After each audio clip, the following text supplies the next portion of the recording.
Hey everyone, welcome back to the channel. So today we are going to solve how can you find a number in a sorted array using binary search. So the problem states that we are given a number of array and a target. We need to return the index if the target is present in the array.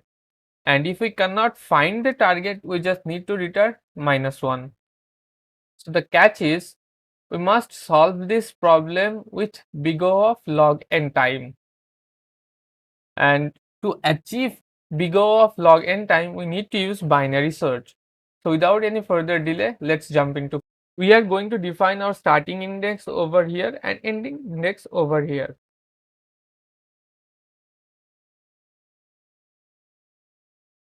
And we are going to traverse our array while start is less than or equal to our ending index. Now we need to calculate our midpoint. Mid is equal to start plus end divided by 2. Now, if our target is equal to midpoint, if our target is equal to nums of mid,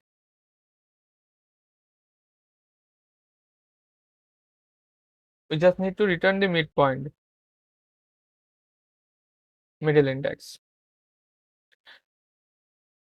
Now, if our target is greater than, if our target is greater than our nums of mid, we are going to reduce our search space from here.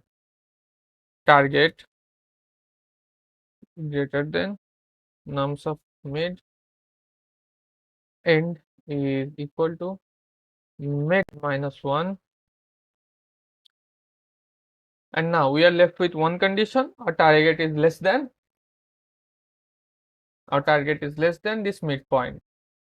Now we are going to increase our starting index. Start is equal to mid plus 1. Now if we cannot find the target, we just need to return -1. Now let's run the code. Looks like we have a typo over here. Start is equal to, now let's run the code. Let's submit the code. So the time complexity will be for this code will be O of log n times. If you found this video useful, please do like and subscribe for more videos like this. Thank you for watching, and I'll see you in the next one. Till then, keep learning and keep coding. Bye bye.